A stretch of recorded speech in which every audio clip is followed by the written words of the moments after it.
Hey kids, and welcome to Design by Wingnut Social. Today we have an amazing guest for you. Mike Verta of the Verta Creative Conspiracy joins us. And Mike is not your average designer, architect, design firm. Mike designs extraordinary conceptual spaces. And how I discovered him was through a usual YouTube morning binge. And I saw this amazing John Wick Man Cave design. And you can check us out at wingnutsocial.com and check out this episode for the links to that video. And if you're watching us on our YouTube video, on our YouTube show, I should say, designed by Wingnut Social, hopefully our producer will have had enough time to put a couple of little snippets or images from that room in there. So be sure to follow us on our YouTube channel, Designed by Wingnut Social. But I discovered him, saw this on the YouTube channel, and I was like, this is so amazing.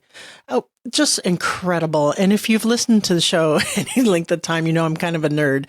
I love Star Wars and all these things fantastical, and love like themed home theaters and man caves and that kind of thing. And Mike does touch on that and what that takes and how he got into that, and also gives us some expert advice for his incredibly high-end interior design firm and his journey. And I think you'll see some really actionable takeaways and inspiration for sure from Mike Verta. So without belaboring the point here, let me tell you all about him. You know, that's the drill. Mike Verta began his career as a film and television composer, session keyboard player, and recording artist before his motion graphics and visual effects hobbies accidentally became parallel careers. Over the past 30 years, his work in numerous areas of entertainment production and post-production on projects for marquee clients have earned him numerous awards and accolades internationally. His latest endeavors have been focused on themed design projects and ultra high-end collectible replicas. You won't believe it. He's amazing. He's incredible. Wingnuts, help me in welcoming Mike Verta to the show. Hey there, Mike Verta. Welcome to the show. How the hell are you? I'm great. Thank you for having me. Thank you so much for coming on the show. And we were talking in the green room. How I discovered you was you have an incredible, I'm just going to go right to it, incredible design, a man cave design that you did. And I just happened to stumble across it on your YouTube channel and video.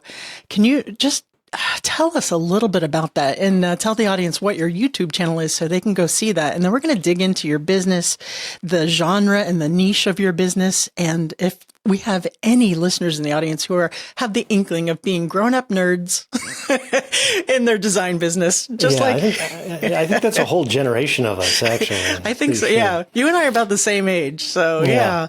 So tell us what I'm talking about. Yeah, the John Wick room, I think, right? You're talking about the John Wick. Yes, sir. Yes. So, I mean, that was just a buddy had a bonus room in his basement, like one of these totally abandoned, forgotten rooms. Nobody goes in there. It's just a repository for junk. And he wanted to redo it. And he and I were just starting our business of doing themed design and builds.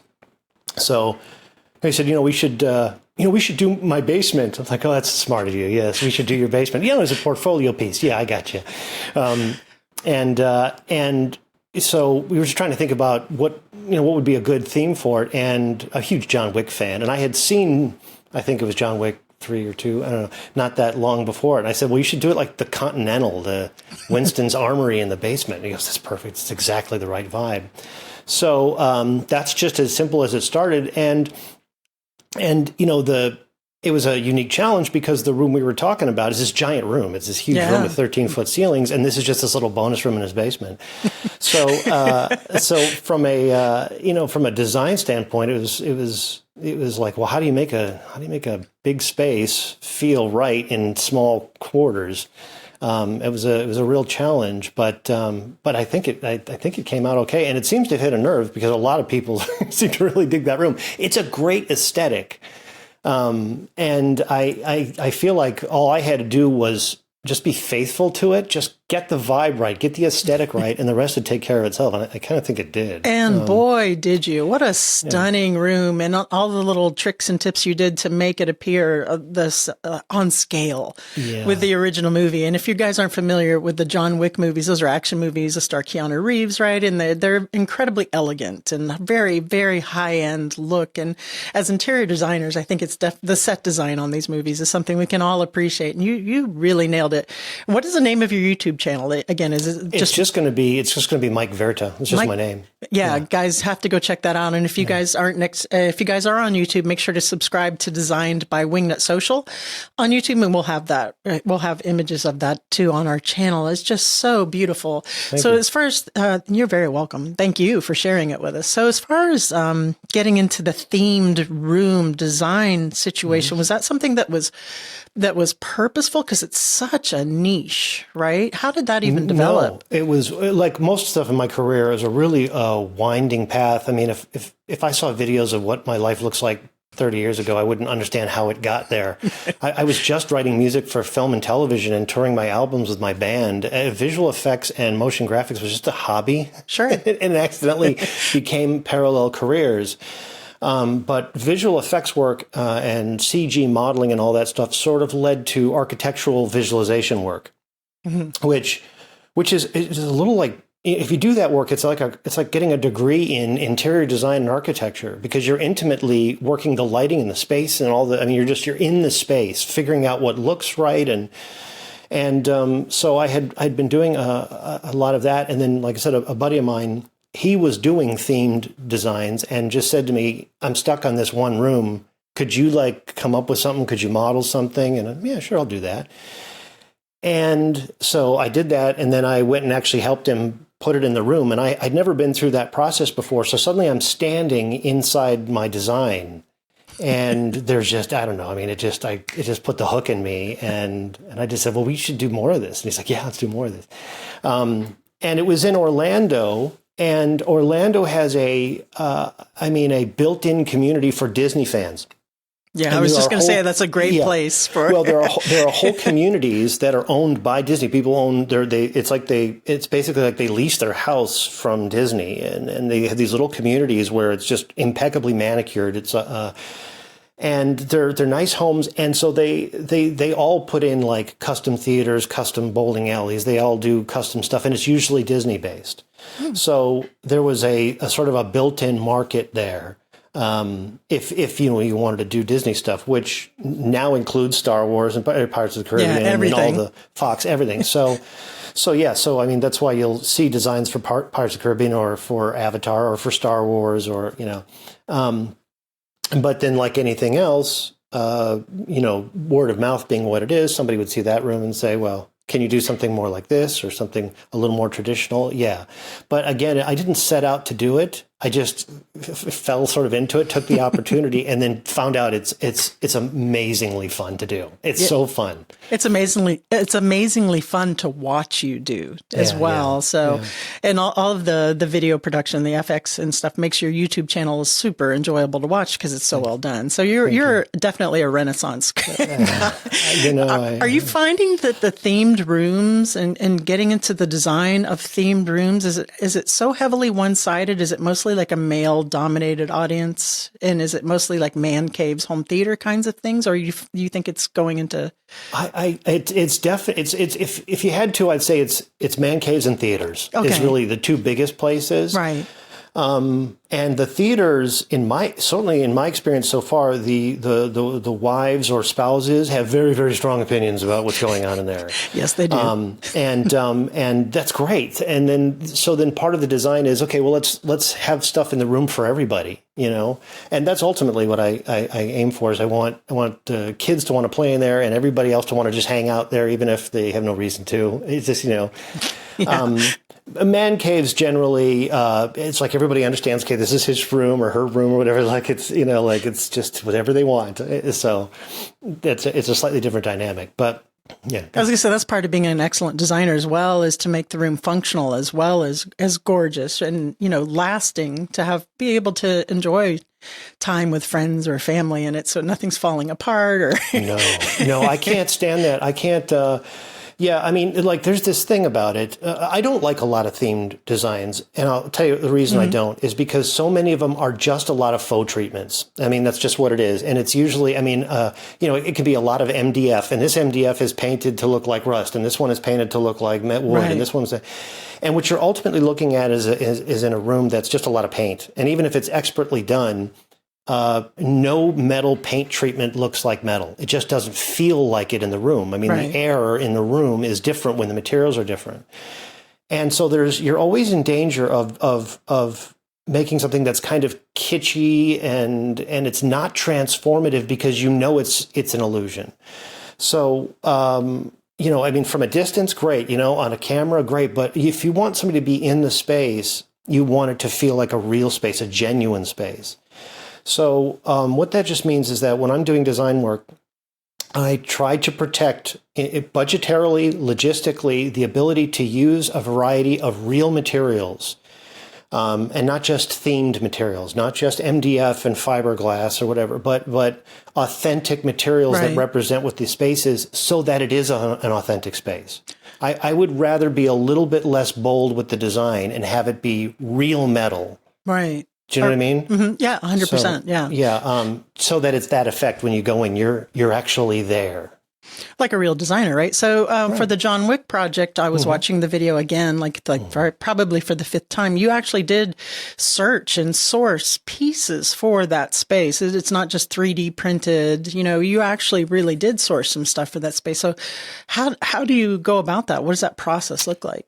Well, like anything else, especially when you're trying to match an aesthetic, sometimes it takes a bit of time to figure out what the aesthetic really is. Why does this room feel like that? And it's going to be a combination of the colors and and the lighting more than anything. Yeah. And that was actually just a big part of the John Wick room is that the look in the film, as beautiful as all the architecture is, those are heavily color graded. They're heavily, changed in the computer such that what you see on film is not even what the room looked like when you're standing there.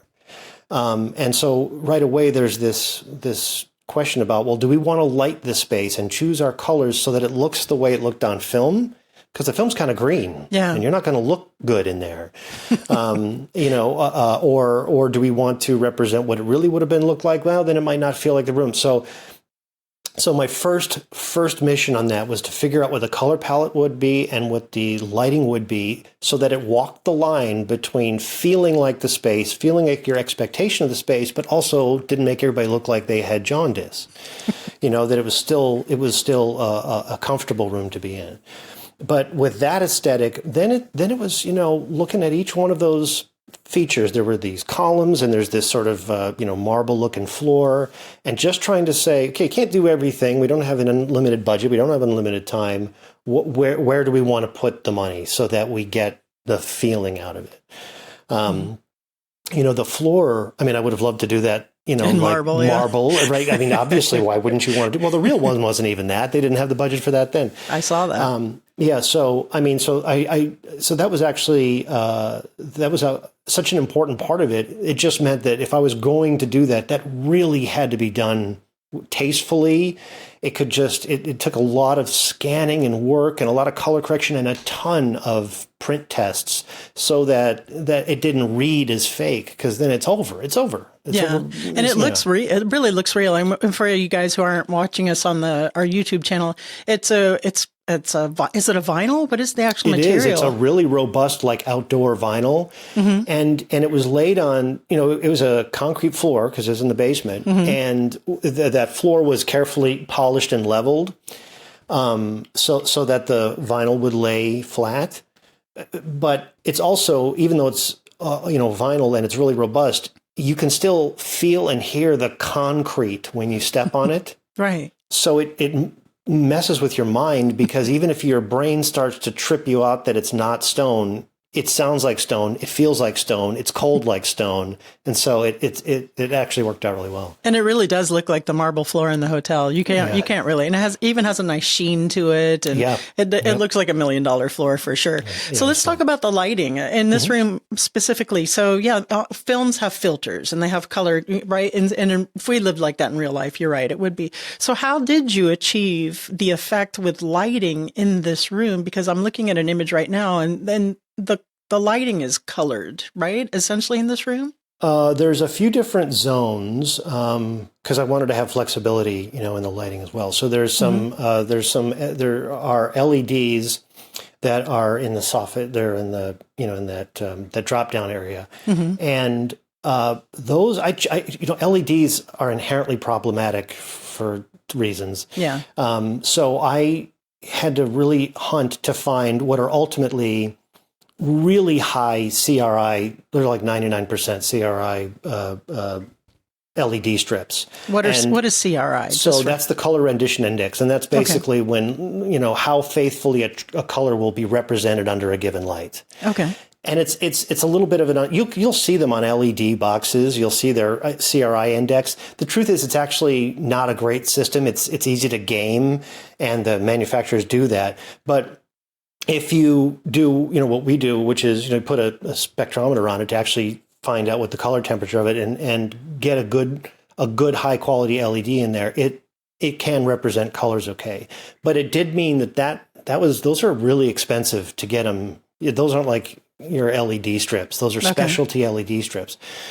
But you have to start with a color temperature that you can count on. It's going to be this color, because now if you're choosing a paint, you choose that paint underneath that color. Right. So we had a couple of different light sources. We had those little mini halogens, and we had which are a very clear. I like halogens because they're very unbiased.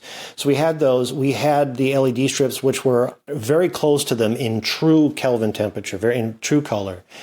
And then very deliberately some incandescent sources, and just to have some warmth. Sure. And I would create like a little, in a shop, just a little cave with the different light sources in them, and start to choose my paint colors, which is really ultimately where it started, based on a combination of those lights and the aesthetic of standing in front of it. And then also taking some pictures of it, because a camera records it completely different than our eyes do. And I know people are going to go in there and take social media pictures. So it was a lot. There's a lot of experimentation, and custom. All the paints are tinted custom to fit that expectation.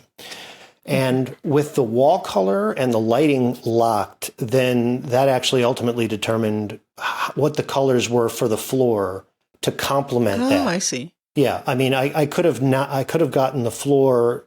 You just can't work in a bubble. Yeah, I could have gone the floor, just looked at the images from the film, but then the two wouldn't have worked together. Yeah, they wouldn't have all jived together.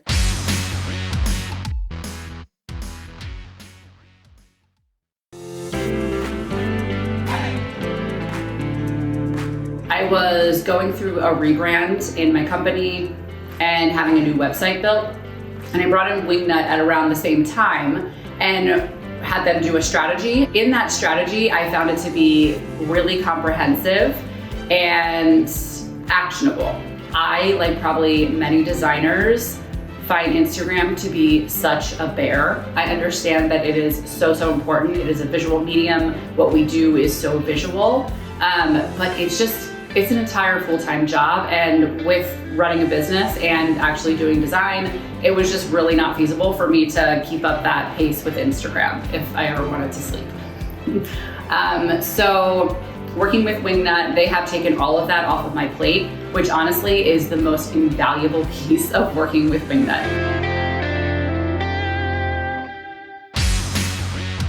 Do you have access to any kind of, like when you look at the film, do you have any access to any kind of hex codes or color like formulas, or is it all going by eye? Well, first of all, I mean, there is no way to people drive themselves crazy, and it's physically impossible to match a color from a film. Our eyes see color differently than a camera does. Cameras have very limited, no matter what, they have a limited gamut. So does your computer monitor. Right. And so you're always in a situation where, you have to ask yourself, do you want to know what it really looked like, or do you want to look how it did on film? And if so, on which computer monitor, because they're going to be different. And that's because you can't know that. There is no direct equivalent to getting a hex code or anything. There is none. Yeah. You have to just experiment. I've never found a shortcut other than making a million tests. I've never Yeah. Yeah. So you have a whole like workshop. You have a whole warehouse. You had a team of people putting together the woodwork and, all of the. Mostly a family, but yeah. Still, it's a team, right? So what would your recommendation be for someone who would be interested in doing like man caves and home theaters, themed the way you do them, who maybe don't have access to those kind of resources? Because you're hooked up, you're set up, and you have everything at your disposal, it seems, to manufacture the facades. Well, so having stuff in house is great for all kinds of levels, but whether you have it or not, you are any reasonable scale creative project is going to require collaboration with other people. And so if you're starting out, when I was starting out, you find those people who are great at what they do in each one of the disciplines and that you vibe with, and you start to build your team. And I think if you were starting, you start modest, do smaller spaces, or, just to find the people that you can turn to for faux painting if you don't do it all, right. Or that maybe have made an investment in a CNC machine and they're looking to get their name out or whatever, and they've taken a risk, and you say, okay, well let's work together and and do it that way. I think there's a when you have enough work that you can afford your own shop, that's great. And then it'll allow you to do things that logistically might be difficult otherwise, and you might be able to have a little more control over the money. But you're not getting around having a good team if you're doing anything, of any scale. Yeah. And so relationships is everything, and treating people well and with respect and being clear about your vision and what you expect of people. Those are absolutely crucial no matter what. Yeah, I love that. And that's some terrific advice. So aside from the John Wick project on your YouTube channel, you have an avatar mock-up, right? I think, have you built that room yet? That room hasn't been built. The Star Wars Theater, I don't know if it's public, but that one... I haven't seen it yet. I want to see. That's the one I'm drooling over in anticipation. Yeah, I think you'll dig that. That one's either at the end. I think it's at the end now. There's a large garage project that'll be going up. Part of it, I did this. There's a 6-foot Iron Man, arc reactor chandelier that is amazing. Yes, that's another one. I'm so nerding out. That project is huge garage, for a show car garage. There's that, and then, like I said, I think we talked a little bit in the green room. Some other like there's a kitchen I did for a family in Texas, and a sort of 20s bar theater for a family in Nashville, and pool design, some more standard stuff. Those will all be coming. It's just that I do them myself, and they take some time. So, yeah. So this being such a high-end niche area that you're working in, can I ask what kind of budget ranges we're looking at just from what you've portrayed on your channel already? Yeah, these are definitely disposable income set projects. There's no question. I couldn't afford these rooms. Me either. Yeah, and they're usually north of 500,000. Oh, wow. Okay. 250, 300, you can do a lot in a space, but this is something I do want to talk about. It doesn't mean that you can't. It just doesn't. It doesn't mean that those people aren't. The John Wick room can be done at a number of scales depending on your materials. That's really what it is. If the floor was marble, it would be a very different price point. Yeah, for sure. But I think, what I certainly hope that people can get from a video of a room that somebody spent $1 million on is to see that practically these things are doable, to get inspired by them. Use your creative, problem solving to find a way to do it. That to me is half the fun. Yeah. As creatives, we complain about everything. We complain about not having enough money. We complain about not having enough time. But it turns out that limitations are good for creatives.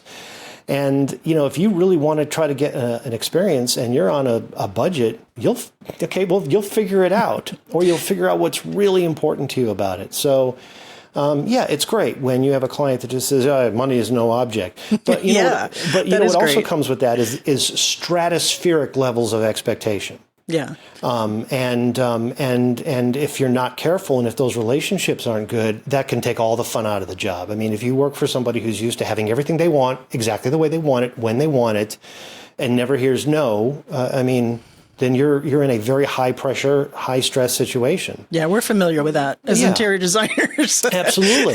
So you mentioned in the green room having some degree, or really welcoming and making room for some degree of flexibility to have those as you're going to have a creative, maybe you're going left when you thought you were going to go right? To change up some things and say, as you're going to say, you know what? Hey, I have an idea in the middle of the project. Maybe something like this could work, or even giving your clients that opportunity to be that flexible. And you build that in, right? That's baked into the design process for you? I think otherwise it just becomes another construction project. And it's my experience that people are generally unhappy during construction projects. It's always taking too long and things are costing way too much money.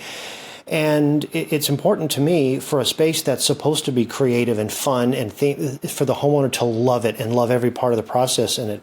And so protecting the fun in it and inviting them to be part of the creativity is built into the process. And so that'll include saying to them, okay, this all sounds good. We all like this. We know we can do this for this amount of time, this money. But don't be afraid. If we're in the middle of something and you think maybe you'd rather have had it done like this, let me know. And I'll do the same. If we're doing an idea, we've all signed off on it, but suddenly the better idea occurs to us, let's make sure we have some buffer in here in time and monies, because maybe we want to put some of the money, maybe we want to go more here. Maybe we'll go down the chairs one level because this way we can have a brass on the wall or something. You know what I mean? Like whatever it is. Exactly. And so I invite a lot of that. Like, I want them to be there and I want them to be excited about them. And you know what I was thinking? No, tell me. Well, tell me what you were thinking. I was thinking, come, absolutely. Let this be fun. So that's a really, interior designers are probably cringing as you said that, because when we hear that sometimes, hey, on second thought, you know what I was thinking? How about we do this? We're like, scope creep. Of course. But I love your point about keeping them involved and keeping them happy, because you are right. The construction part, there's a lot of that happens. It's hard to remember the end goal when your house is full of dust and there's a lot of noise and there's strangers in your house. So to your point, and I think this is really important, however, because this can happen, ultimately this goes back to choosing your clients carefully. The client is always right, but not everybody is your client. I firmly believe that. And sometimes we got bills to pay. We got gigs to take. I mean, it just is what it is. And then we commiserate on a Friday night about like, oh my God. But in the end, whatever time you spent in that project, that was your life. You're not getting that time back. And if you gave it in service of something that wasn't fun and could have been, you have a responsibility to make sure that you avoid that to the greatest degree possible. So when I meet a client, I know that I will not do my best work if we don't click personally and if I don't really understand what they want. And so what I would usually do, if a client comes to me and says, I have an idea for a room, and they just give me the broad strokes, almost always I will say, stop right there. I'm going to go do a design cycle for you right now. Not $1. Just give me a couple of days, whatever. Let me just go with what you said. And I will take my time, invest that, and I'll do it. And that first presentation tells me whether I'm going to take that job or not. Oh, okay. Because if they go, oh my God, it's like you were in my brain. Okay, we're halfway there already. Because now they inherently trust me, and I know that we speak the same language. If that first pass, they're going, I don't know, maybe. Okay, well, let me try again. Let me just see. Because if it's like 2 or 3 rounds, which I will absolutely donate as an investment, and we're not totally aligned, and then I will just frankly say, you know what, you have a great idea, and I'm not the guy to do it. I'm not qualified. I can't take your money. You have a vision. I'm not seeing it, and you don't want a guy in your house building your stuff, taking your money who doesn't see it. So let me give you a referral, and I'll help if there's some way I can. But I do that whenever possible, is just really make sure that we're going into a situation in which, we're on the line. And, that does mean walking away from projects sometimes. That's Which just what it can be means. scary, especially when you have bills to pay for sure. But I love that. I think that could have saved me many sleepless nights if I had done my interior design business a lot like that. Look, there's no formula for it, but that's the balance. The world will turn your fun job into a slog if you let it. And you have got to find the balance between protecting your good work and your joy and getting those bills paid. But I think if you're always rationalizing the bill pay, you're going to end up in a situation in which it's like just these stupid clients and their ideas, and I've just had it. And then you've ruined the most beautiful thing. And we can tell that you're not there because your work is stunning. And I see the joy. I see you light up when you're talking about it. Yeah, before we get into the Wet Up Wingnut round, I do have one last question. When it comes to doing the man caves, right? You can be pretty independent and design a room for a man cave, a bar here, bar here. When it comes to the home theater situation, there's a lot of sound engineering and knowing, there'll be Atmos, with the recommendations for speaker placements and your racks and audio isolation and stuff. Is that something that you do as well, or are we talking collaboration? I started as a film television composer and post-production supervisor. I had my own mixing stages. I've mixed hundreds of movies and TV shows. So I have had my own spaces, usually to much higher standards than homeowners are doing. Just to be frank with you, most home theaters are not truly surround sound. They're surrounded by sound. When you're in a room that has been meticulously engineered for surround sound, it is a profound experience. The walls vanish. Mm-hmm. And I've yet to really see a home theater that was willing to conform everything in the room to what are these narrow specifications to truly do that right. Yeah. But nonetheless, having a background in that, means that I'm not I'm not designing things that will impact that. But if you don't have an expertise on that, then you get with that. They're going to have AV installers, or they're going to have somebody who does. Get with them on day one, because you want them on your side, and you want to say, I don't want to do anything that's going to blow your sound staging. Yeah. So they're thinking about a Death Star panel. Can I put one here? And in fact, this is how it went for the Star Wars theater. We had to work with the company, carefully, that wanted to have speakers in certain places, so that I wasn't cutting weird holes in inappropriate places. I built around the things that needed to be in the space. Yeah. I have seen interior designers just in general who have designed really pretty media rooms and pretty home theaters. And when I looked at it, I'm like, oh my gosh, that must sound terrible. Right. Yeah. So there is something that's a whole world out there that a lot of interior designers don't know what they don't know. So I highly recommend get with somebody who does have experience with that. And Mike Verta, I wish I could afford you. Because I'm doing my own home theater. It doesn't hurt. You let me know. I can give you some ideas. You never know. It doesn't hurt to ask. I tell everybody too, don't ask. Why would you not ask? Ask. All right. Thank you so much for joining us. But now, Mike Verta, I have to ask you, are you ready for the What Up Wingnut round? Okay. What would the hashtag on your tombstone be? Oh my gosh. Well, see, I think hashtags are only going to be around about 10 more minutes. So if that's going to be on my tombstone, I got to get my affairs in order, is my first thought. I better go talk to my family. Okay. All right. Okay. We'll take that. So you don't have one, or? Honestly, no, I hope not. I hope there isn't one thing. All right. Hashtag, I never used hashtags appropriately. Oh, okay. We'll take that. You're stuck on a deserted island, but you can have your one favorite food forever. What is it? I'm pretty sure it's fish.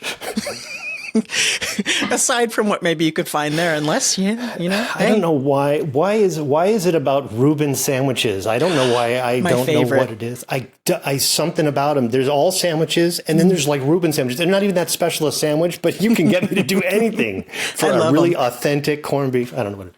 I love a good Reuben. I'd be hard pressed between a hamburger, a good cheeseburger, and a good Reuben. I gotta say, I like that one. Easy for me. And last but not least, please recommend a book that's impacted you either personally or professionally.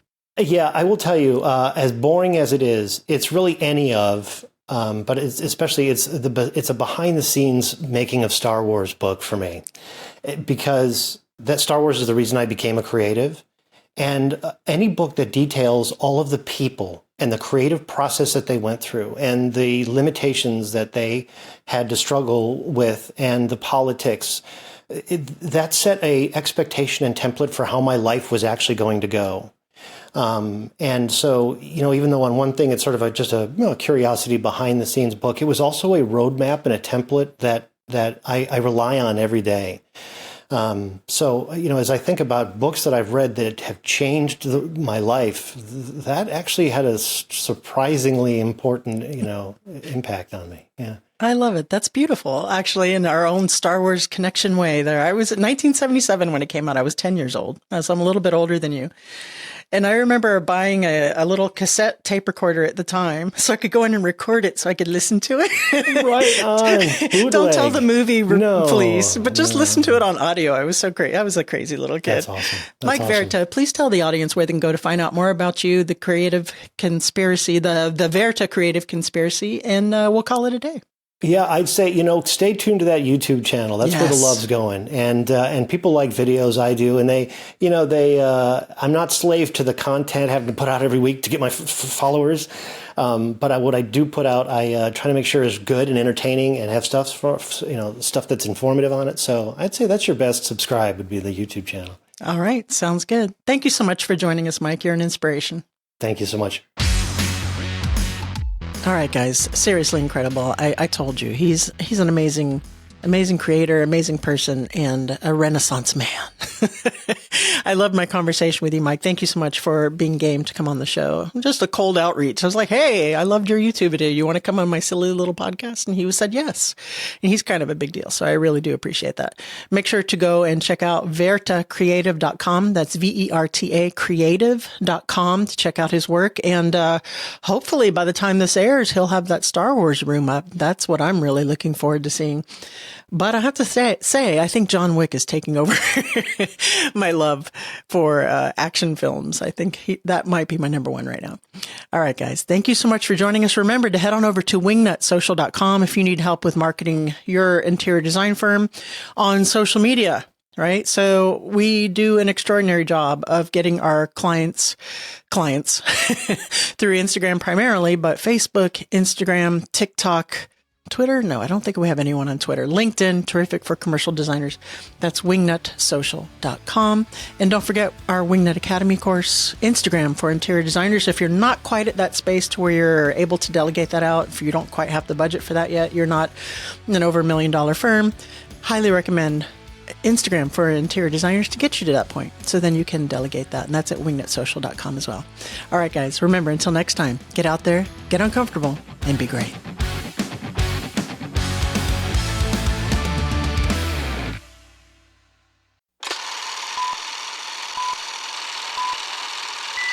And last but not least, please recommend a book that's impacted you either personally or professionally. Oh, wow. Geez. Personally or professionally? Yeah. One? What is it? I'm trying to think. One book? Yes, one. I'm glad book. You can edit this. Yeah, Give yeah. you a minute to edit this. I have a really good editor. You're amazing, really. I'm fangirling over your work. It's so for real. Wingnuts, help me in welcoming Mike Verta to the show.